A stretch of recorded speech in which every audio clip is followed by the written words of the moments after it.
For the people joining on YouTube, I'm a League of Legends coach. We do these reviews live on stream, so check out the Twitch link below the stream and check out my Twitter or Discord to see when I go live. Otherwise, let's just jump right into the review. What happened game 1? Game 1, JDG complete Omega Smurfed on T1. What happened game 2? Well, game 2, T1 had a pretty good team fighting draft. They had one insane team fight and won it. Game 3, T1 had an insane out draft. Insane giga out draft by T1, okay? So what are the adaptations that I would have here as JDG? Okay, what are the adaptations I would have? Main thing I'd care about is trying to make sure that T1 just doesn't get a good outrange team fight again. I don't know why they decided to take blue side. If I'm JDG, I'd take red side. I really want a Jinx. I think Jinx is OP. I'd really want a Jinx. They ban Evolution this time. Maokai, Cyan. No, Cyan was left open last game. JDG and no, wait, Cyan was banned. No, Cyan was banned. Okay, no, Cyan was banned. Viban, K'Sante banned this time. So Jinx, K'Sante they thought was a problem, and I agree, Jinx, K'Sante is a problem. But for me, it's mainly because of Jinx. And I understand they want to have the Jinx Aphelios trade, because if you ban Jinx, Aphelios is open, right? But that is why I just be one Jinx and leave up K'Sante, because let's say I go Jinx and they go, like, even if you say you do care about any, right? You think any is strong, but you care about K'Sante more, like about Jinx K'Sante more, then you care about any, for example, right? That's why you ban K'Sante instead of any.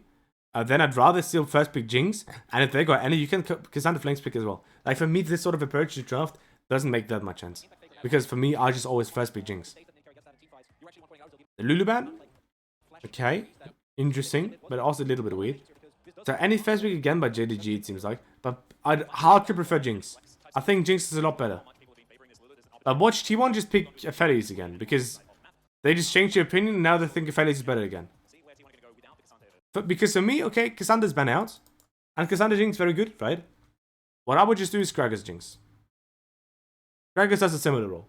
Gragas also flex pick in draft, also very versatile in the game in the end, also very good Q for Jinx.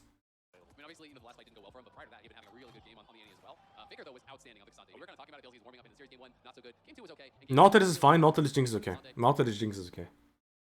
I prefer the Gragas though. I think that is fine. Probably either gonna look for AD jungle here. I mean, you're gonna pick up Aphelios for sure, because you're gonna always handshake this. At least that's what teams do. People don't really look for other counters in the Jinx.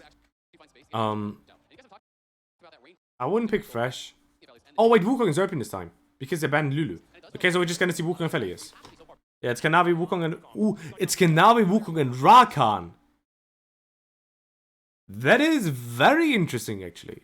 So JDG just sends it full onto teamfight. But this can result into T1 just picking 4th runner back. Right, so this is like one thing I'm a bit scared about. Because now you should go full runner back. So just Tahm pick up, I don't mind. Although Rakan into Tahm is not that bad. So extra P for Jinx makes sense. You ban Xayah, you're gonna ban Aphelios. And this will result in JDG picking Zeri plus... No, wait, you ban Zeri? I mean, Zeri is better with Rakan than Aphelios is. So in this way, I understand Zeri ban. I understand Zeri ban in this way. I still believe Aphelios to be better though, because you have Tahm and you've got Nautilus. And you're gonna pick pure champions that Aphelios will be good against. Rumble ban, sure. Poppy ban, sure. Both bans make a lot of sense. Oh wait, it's the Oner Kindred again. Scringing it. Oner is not a good Kindred player, sadly. The games I see Oner play Kindred, I was not impressed. I mean, Aphelios is open, Aphelios... Are you just gonna Aphelios... Wait, Gragas is open, you just go Aphelios Gragas. Yeah. Gragas, classic 369 pick, and then making sure you have ult. I mean, Gwen is open, you should go Gwen. Malphite sucks. No, don't go Malphite, go Gwen. No, go Gwen, they're all engaging. Please, go Gwen. Aphelios, Malphite is fine, but it doesn't give you the peel you need. And you could argue Gwen also doesn't give you peel, but it doesn't really matter. Gwen kills everyone that engages. And Gwen is really good against Aphelios. Unless he is 4-stacked red-white. If he has 4-stack white weapon, Gwen kinda struggles. But outside of that, she's really good. Oh no, Malphite is not the pick. Malphite is not the pick. Malphite sucks against Gragas as well. The lane is not a lot of fun. And Malphite is so shit here, actually. Because who gives... Like, it doesn't matter if you have engage. It doesn't matter. It does not matter. You don't need extra engage. You need peel or front and back power. Rough, man. I'm not a fan. I'm really not a fan. Really dislike Malphite here.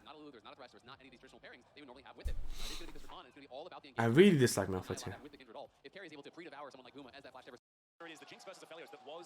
I mean, honestly, considering it's Oner on Kindred, I think the game is hard fail for JDG. It's Kanavi on Wukong, and he's allowed to play with any in Rakan. Kanavi will absolutely 1v9 in this game. Absolutely 1v9 a game by Kanavi. Are we gonna see lane invade here? Main thing I'd think about here is I need Oner to get ahead. How would I do that? A 3-6. Wait, they're lane invading top lane. Ooh, they're lane invading top lane. Well, that is not a lot of fun for Oner. Okay, maybe jump over. A bit interesting that you don't have vision on your rep buff in case you want to lane invade.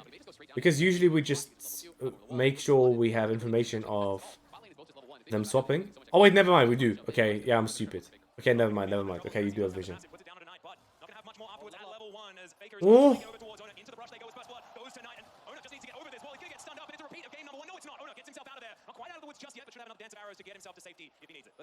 Yeah, Knight, please don't connect like this. Ooh, Keria! Keria diff. GG.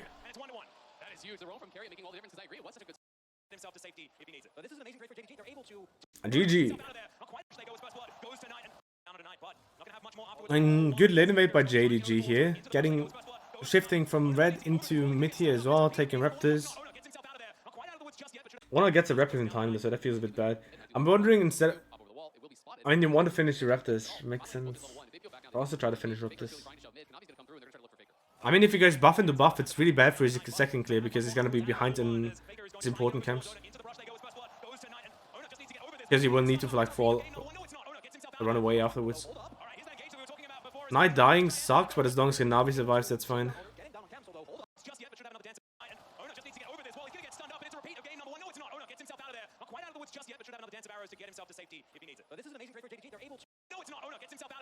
I'm missing his level 1, that's why he wants to go back towards bot lane. Makes sense. I understand why missing wants to go back for level 2. Feels a bit bad. But the problem is Kanavi Knight griefing originally. Because if Knight doesn't grief originally and respects Faker TPing and he goes to safe way in the first place, then he doesn't die. And that is honestly just Knight grief. And it's good by T1, but it's Knight griefing. Mid lane might be gankable afterwards. It just feels bad because if this play doesn't happen, Knight is safe. Or falls back into inter-base TP. Then Kanavi should not be... After the delay is clear, I think. I mean, it doesn't... I mean, it's like fine for both teams, I think. Like, it turns out pretty okay for both teams. As long as Kanavi doesn't die and give Oner his first mark, it's kind of okay.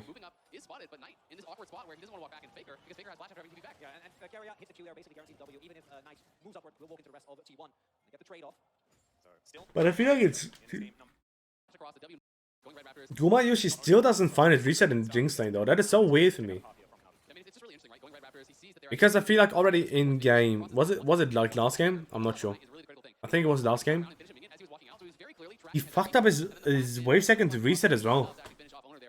Which is so weird. Like Gumayusi keeps messing up his reset timers. Which is really, really bad against Aphelios. Because if Aphelios gets the blue, he can stack a wave. Right? Do you have full wave priority until like level 3? Until like... Then Aphelios is able to actually stack waves and get possible resets. So giving Aphelios his free reset for fun is like really awkward. Oh no, one to flip again, GG. Next mark gonna be Crump / Raptors. Depends on the Raptors respawn. I guess it's gonna be Crump.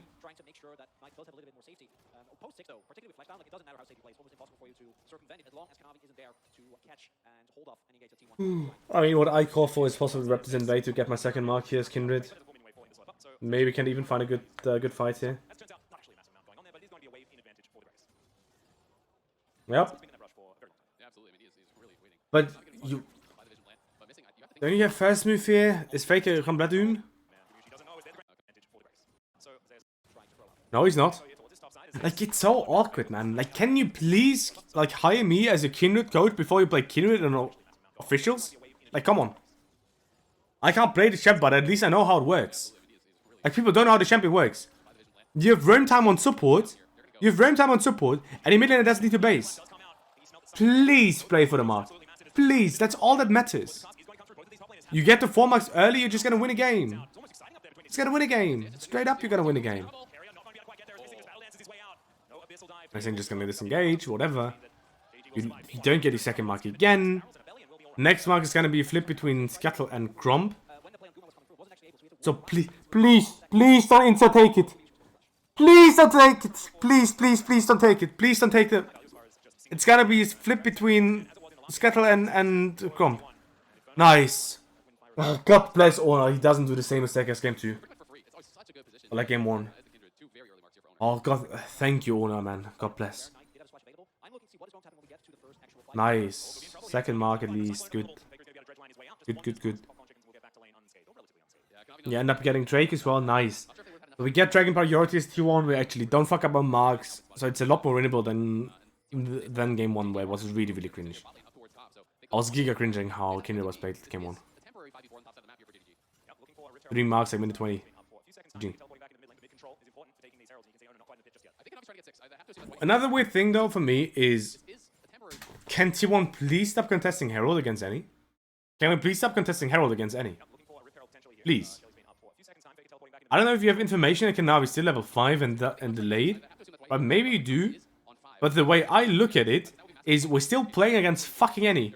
Can we stop cringe contesting? Can we stop cringe contesting against any? Any will just one-shot us.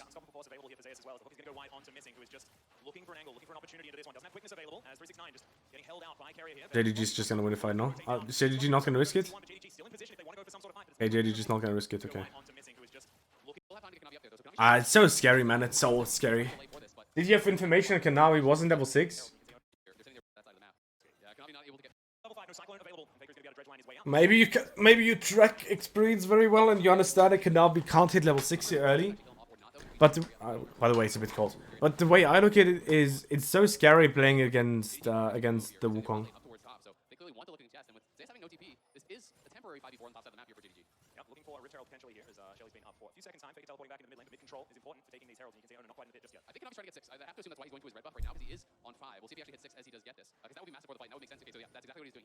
It's so awkward, man. It feels so bad. Because this is a little bit flippy again, and I don't understand the reason why. Like, it's good to get it, but why do you need to flip it? Okay, now we can try to flip it, possibly. Woo! The 999 play! What? I mean, it doesn't make that big of a difference, but it's still nice to get him. Still nice to get Gumayusi. Faker getting Herald is also like really useless.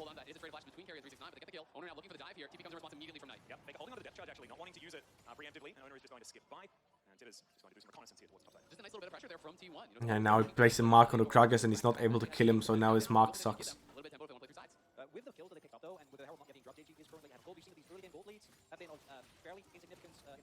Second mark enjoyer. Like 2 marks all game enjoyer. I feel like you should already possibly be on 3 marks here as Oner.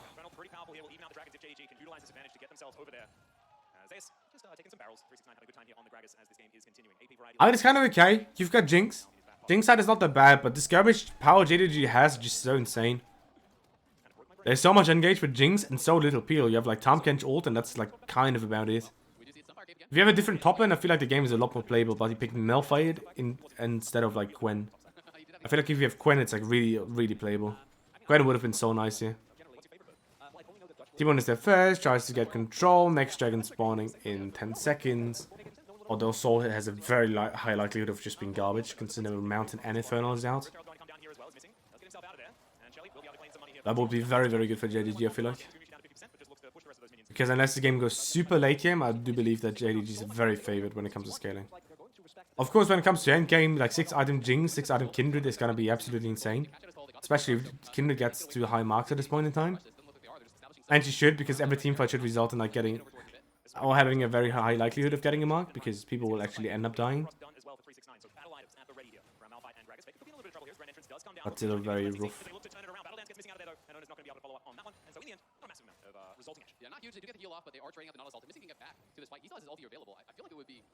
I mean, JDG's Dragon setup should just be over mid. I don't know why you don't push mid. You're looking for a catch? That's so awkward. Oh, never mind, it works. Because why I originally looked at it, but I guess they're already in mid.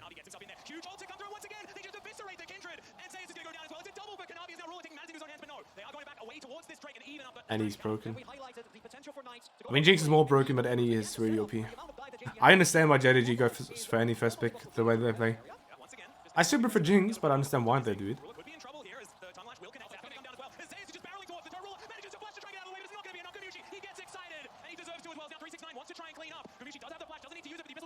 Nice. Nice, nice, nice. Will continue to scrap, but JDG commit both their TVs down toward bot, can't actually get anything from it. They lose both of their bot laners here. Ruler trying to side up the Zap, cannot do it. Goes for the R, flashes away from the Malphite ultimate there. The R with the red gun does heal him up a bit, but it's just too little too late. Gumayusi gets the first reset, and you're never getting out once he gets that. Yeah, at the moment Guma gets excited, makes his way over with the movement speed. Zeus standing guards, devour over the wall, and it's a straight up heist, right? They get the kills and get on out. And that's a big because JDG was looking to pull decisively in the lead after the play they found around. Who do I think is favored at this point in time? Who do I think is favored at this point in time? I mean, for me, it's all about JDG getting control of sideline. For me, that's the most important thing right now. Because JDG needs to get man advantage onto mid, otherwise T1 will get onto objective first, and that's kind of gonna be a problem. It is Chemtech Soul, so it doesn't really matter. It's not that big of a problem. But you'd still rather not have them get it, right? You'd still rather not have them get it. T1 gets first onto Herald, possibly. They should be able to push out as well. Have man advantage right now. You have to care a little bit about the engage.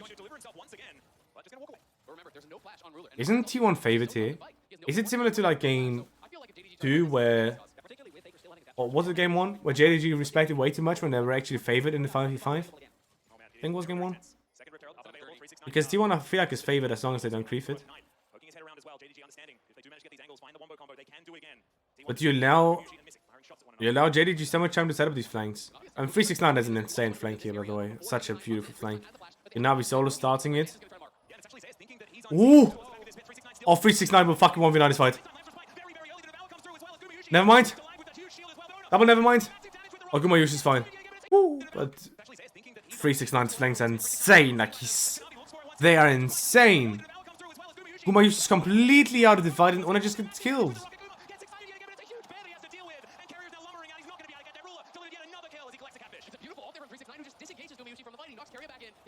369 is such an insane flank. It is crazy how this guy finds these flanks. It is crazy. Have to insect get Jinx ult out. Missing like just zoning Gumayusi out of the fight, right? It's such an insane fight read. It's such an insane fight read. Because usually what we'd see in the West is people killing Jinx, which is also good, right? Engaging onto Jinx, making sure she doesn't have fun playing the game. But that's not really what matters. What just matters is Jinx not being a role in the fight. So 369 also ulting Gumayusi here. It's not to kill Gumayusi. It's just to get him out. Because usually what we'd see like top laners do here is try to ult him into the fight, like try to kill him. But he's just ulting it out, just trying to clean up the fight here. They've got such an insane fight read.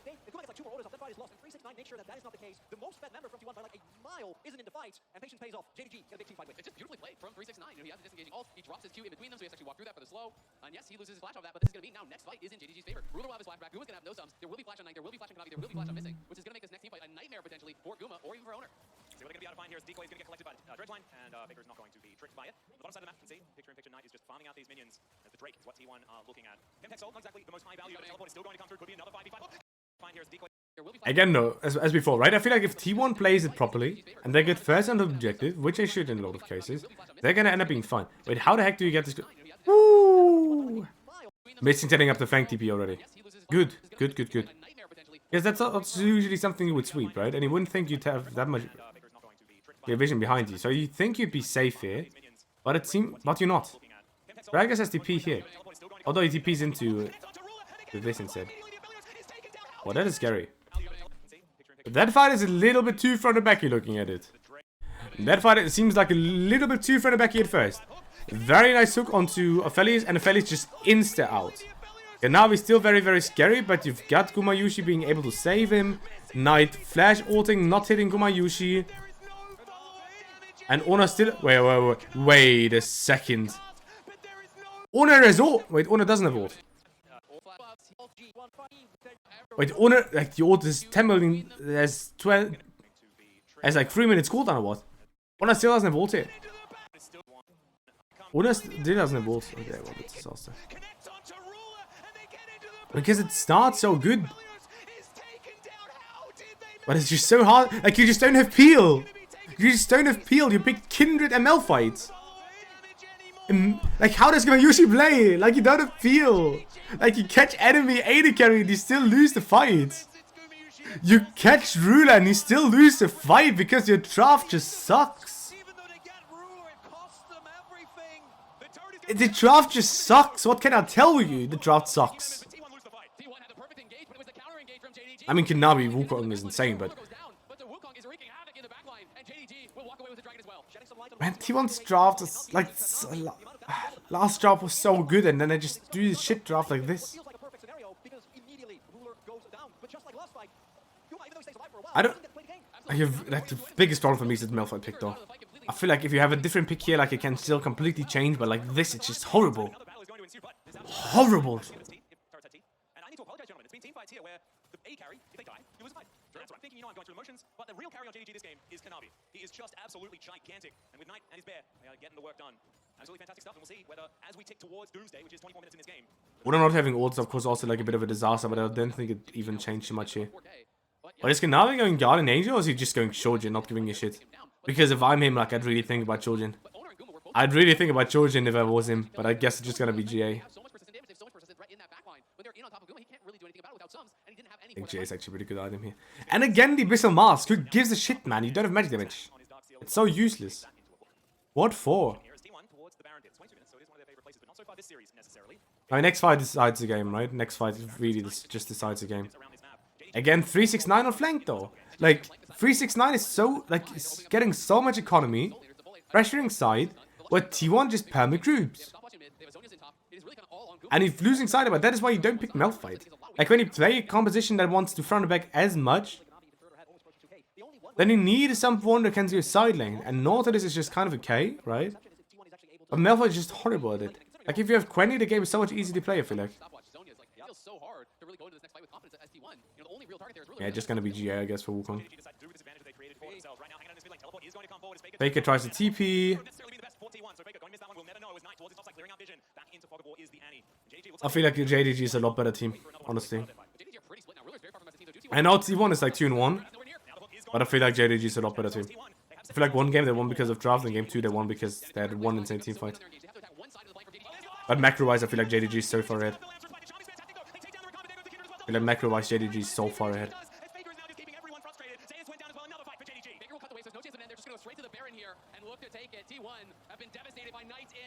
Come on, this game is over. Does anyone have any questions? Why is this game over? Because you're just gonna run him down. You're just gonna run him down. You're getting so much gold here. Now he's getting Medjas again because he's a based cutie. Bearing down on T1, not one of his flash. The same goes for a T1 combat, you think, particularly this level. It's not like JDG with how much confidence they just move up inside. And a GA, and now Ruler also picked up. So even the one guy that it seems like you have to take down now can't be taken nearly as easily. That's what's so difficult to longer really true. Does anyone have any questions? Otherwise, this game is just a mega doomed. I don't even think we're gonna do a quick summary of this game. I mean, JDG has insane team fighting, but you just give JDG the sort of mid skirmish they really want. Because I feel like JDG is honestly in a very good spot when it comes to this meta. Kanavi is a good carry jungle player. 369 is the best little tank kitten you could have, you could want for your team. I feel like 369 never loses lane, and he just plays so well around side, while still setting up for his team. Of course, Missing had some very good flank TP setups, right? But 369 always inside, still getting man advantage, and in really good positions for like all of these fights. And then Rule is just an insane AD carry for team fights.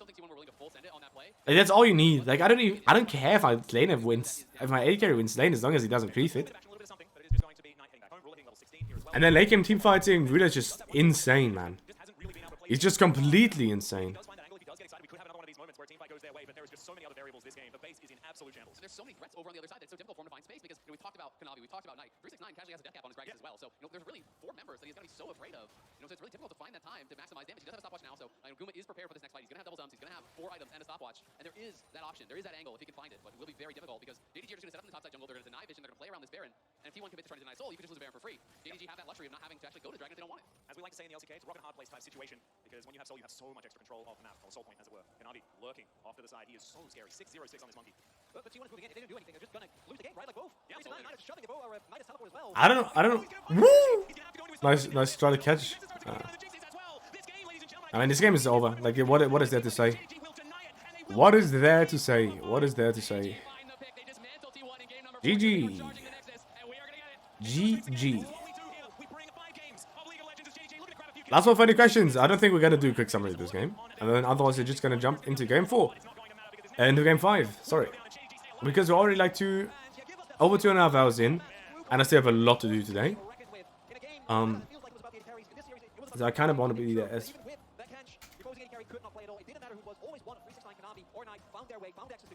It's just so expertly played, right? And I do think these compositions that JDG are drafting can be difficult to make work because if you are not coming from those multiple angles, if you're not finding access in the backline,